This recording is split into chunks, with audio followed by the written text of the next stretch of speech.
नमस्कार, मैं डॉक्टर दीपिका स्वागत करती हूं आप सभी का आज के इस एपिसोड में। अपने पिछले एपिसोड में मैंने आपको बताया था कि पाइल्स, फिशर और फिस्टुला क्या होते हैं, उसका कारण क्या होता है। आज मैं आपको बताऊंगी कि इन सभी कारणों में से जो एक कारण है कॉन्स्टिपेशन, जो कि इन सभी बीमारियों की जड़ है, उसको आप कैसे ठीक कर सकते हो, क्योंकि किसी भी बीमारी को ठीक करने के लिए उसको जड़ से ठीक करना ज़रूरी है। कॉन्स्टिपेशन को ठीक करने के लिए सबसे पहले आपको अपने खान पान को ठीक करना होगा, और खान पान को ठीक करने के लिए आपको उसमें सबसे ज़्यादा फाइबर इंटेक करना होगा, यानी कि सलाद खानी होगी। देखिए, आप फ्रूट्स भी खा सकते हो। फ्रूट्स में जो बेसिकली आपको ज़्यादा से ज़्यादा जिसमें फाइबर होगा वो होता है बनाना, ऑरेंज। देखिए, कई बार अगर हम जैसे बनाना की बात करें तो हरा केला और पीला केला, ये दो तरीके के केले रहते हैं। तो अगर आप हरा केला लोगे तो वो आपको कॉन्स्टिपेशन कॉज करेगा, यानी कि वो आपको कब्ज कॉज करेगा। लेकिन अगर आप पीला केला खाते हो, वो केला जो यूजुअली हम फेंक देते हैं ये सोच के कि वो खराब है, लेकिन वही केला सबसे अच्छा होता है। अगर आप वो केला खाओगे, जो थोड़ा सा पका हुआ केला जिसको हम बोलते हैं, वो केला अगर आप खाओगे तो उसके अंदर बहुत ज़्यादा फाइबर होता है, वो पोटेशियम रिच होता है, उसके अंदर कैल्शियम होता है और उसके अंदर बहुत सारे न्यूट्रिशनल बेनिफिट्स होते हैं। वो खाने से आप अपनी कॉन्स्टिपेशन को दूर कर सकते हो। खाने में आपने कुकुम्बर लेना है, आपने यानी कि खीरा, आप टमाटर ले सकते हो, प्याज ले सकते हो। आप खाने पीने में जैगरी यानी कि गुड़ का भी इस्तेमाल कर सकते हो। अगर आप गुड़ नहीं ले रहे हो तो आप शक्कर का भी इस्तेमाल कर सकते हो, जो गुड़ से बनी हुई होती है। ये सभी चीज़ें आपको कॉन्स्टिपेशन से राहत दिलाएंगी। दूसरा चीज़ आप क्या कर सकते हैं कि आप अपने खाने में प्रोबायोटिक का इस्तेमाल कर सकते हैं। प्रोबायोटिक्स वो चीज़ें होती हैं, ऐसे बैक्टीरियाज होते हैं जो आपकी इंटेस्टाइन के लिए हेल्दी होते हैं। तो प्रोबायोटिक्स में आप घर की जमी हुई ताज़ा दही ले सकते हैं, और दही के साथ आप उसके अंदर रेजिन्स मिला सकते हैं, जो आपको कॉन्स्टिपेशन से तुरंत राहत देगा। रेजिन्स क्या होते हैं? किशमिश।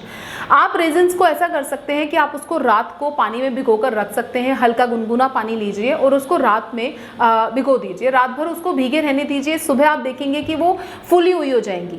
या तो आप उसको ऐसे ही खा लीजिए, या फिर आप उसको दही में मिलाकर भी खा सकते हैं। ये आपको कॉन्स्टिपेशन से तुरंत राहत देगी। खाने पीने में एक चीज़ और है कि आपको कॉफ़ी इंटेक और टी इंटेक यानी कि कैफीन का इंटेक कम से कम करना है। कई बार ऐसा भी होता है कि कैफीन जो होती है वो आपको कॉन्स्टिपेशन से तुरंत राहत भी दिलाती है। क्यों? क्योंकि जो कैफीन होता है यानी कि जो कॉफ़ी होती है वो आपके जो एनल मसल्स होती हैं उनको स्टिमुलेट करती है, उसकी जो टॉनिसिटी होती है उसको बढ़ाती है। क्योंकि कई बार पेशेंट में ऐसा देखा गया है कि उसको अर्ज तो होती है, यानी कि स्टूल पास करने का उसको प्रेशर तो आता है, लेकिन वो स्टूल पास नहीं कर पाता। क्यों? ऐसा क्यों हो रहा है? क्योंकि जो पेशेंट की जो एनल कैनाल की जो मसल्स हैं या फिर जो इंटेस्टाइनल कैनाल की जो मसल्स हैं उसकी जो मूवमेंट है, जो पेरिस्टाल्टिक मूवमेंट है, वो ठीक से नहीं हो रही है, क्योंकि मसल्स की जो टॉनिसिटी है वो ठीक से नहीं हो रही है। तो ऐसे केसेस में कई बार कॉफ़ी इंटेक करना कॉन्स्टिपेशन से तुरंत राहत दिला सकता है। लेकिन अगर आप excess coffee intake, excess tea intake करते हैं, बहुत ज़्यादा चाय या कॉफ़ी पीते हैं, तो ऐसे केस में आपको कॉन्स्टिपेशन हो सकता है। अगर मैं आपको ये बताऊं कि और दूसरा एक रास्ता और है, अगर आप कॉन्स्टिपेशन से तुरंत राहत पाना चाहते हैं तो आपको अंजीर, आपको पता ही होगा कि अंजीर क्या होती है। अगर आपके घर में अंजीर है तो आप उसको रात में पानी में भिगो दीजिए और सुबह उसका सेवन कीजिए। आपको अपने कॉन्स्टिपेशन में तुरंत राहत मिलेगी। नेक्स्ट, आपको पानी ज़्यादा से ज़्यादा पीना है। जैसे ही आप सुबह उठते हैं तो आपको ये रूटीन बनाना है कि आप 2 से 3 ग्लास पानी आपको गर्म पीना है, या हल्का गुनगुना भी आप पी सकते हो। आप एक काम और कर सकते हो, अगर आपके पास घर में कच्चा दूध है तो आप उसमें आधा नींबू निचोड़ के भी पी सकते हो। ये भी आपको कॉन्स्टिपेशन से तुरंत राहत दिलाएगा। नेक्स्ट जो आपने करना है वो ये है कि पानी ज़्यादा से ज़्यादा पीना है, क्योंकि डिहाइड्रेशन भी एक कॉज है कॉन्स्टिपेशन होने का। तो अगर एक चीज़ और है, मैं प्रेग्नेंट फीमेल्स के लिए या ब्रेस्ट फीडिंग फीमेल्स के लिए ये एक बहुत अच्छी चीज़ मैं बता रही हूँ, आप इसको ध्यान रखिएगा देखा कि ज़्यादातर जो ब्रेस्ट फीडिंग फीमेल्स होती हैं उनके अंदर डिहाइड्रेशन की वजह से कॉन्स्टिपेशन हो जाता है, या ऐसी फीमेल्स जिनको वजाइनल डिलीवरी हुई है तो वजाइनल डिलीवरी की वजह से उनके एनस पे जो होता है बहुत ज़्यादा प्रेशर पड़ता है, जिसकी वजह से जो वहाँ की मसल्स हैं वो अपनी टोनिसिटी खो देती हैं और उनको एनल फिशर होने का, फिस्टुला होने का या पाइल्स होने का खतरा बहुत ज़्यादा बढ़ जाता है। और जब वो ब्रेस्ट फीड कराती हैं तो क्योंकि वो ब्रेस्ट फीड करा रही हैं तो अगर वो उतना अमाउंट ऑफ लिक्विड नहीं लेती हैं तो उनको डिहाइड्रेशन हो जाता है, जिसकी वजह से उनको कॉन्स्टिपेशन हो जाता है। तो ऐसी फीमेल्स यानी कि जो ब्रेस्ट फीडिंग फीमेल्स हैं खासकर, उनको अपना लिक्विड इंटेक ठीक करना है, वाटर इंटेक ठीक करना है। कम से कम वो दिन के 12 से 13 ग्लास पानी ज़रूर पिए अगर वो ऐसी किसी प्रॉब्लम से बचना चाहती हैं तो। जिन लोगों को कॉन्स्टिपेशन की शिकायत ज़्यादा रहती है तो वो ये देखिए कि उनको मिल्क प्रोडक्ट से तो प्रॉब्लम नहीं हो रही, क्योंकि बहुत सारे ऐसे पेशेंट हैं जिनको मिल्क या मिल्क प्रोडक्ट लेने से कॉन्स्टिपेशन की शिकायत हो सकती है, और जब वो मिल्क या मिल्क प्रोडक्ट को छोड़ देते हैं तो उनको कॉन्स्टिपेशन से ऑटोमेटिकली राहत मिल जाती है। क्योंकि बहुत से लोगों को जो मिल्क प्रोटीन होता है उससे एलर्जी होती है, जिसको हम लैक्टोज इंटॉलरेंस बोलते हैं। तो ऐसे केसेस में अगर आप बचना चाहते हो किसी भी तरीके के कॉन्स्टिपेशन से तो अपने डाइट पे ध्यान देना बहुत ज़रूरी है। आप ये देखिए कि क्या आपने एक दिन पहले ऐसा क्या खाया था जिसकी वजह से नेक्स्ट डे आपको जो स्टूल्स हैं वो टाइट आए, ड्राई आए, जिसकी वजह से आपको ये प्रॉब्लम हुई। नेक्स्ट जो खाने पीने में एक सुपर फूड है जो मैं आपको बता रही हूँ वो है दलिया। दलिया जो होता है it has high fibre content. तो अगर आप दलिए को डेली नहीं ले रहे तो भी अगर ऑल्टरनेट डेज अगर आप उसमें लेते हो तो वो आपको कॉन्स्टिपेशन से डेफिनेटली राहत दिलाता है।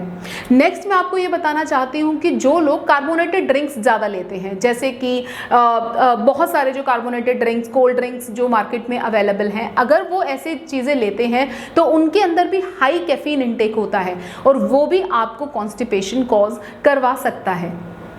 कॉन्स्टिपेशन से राहत पाने के लिए आपको एक्सरसाइज करना बहुत ज़रूरी है, क्योंकि मेटाबॉलिज्म को भी मेंटेन रखना बहुत ज़रूरी है।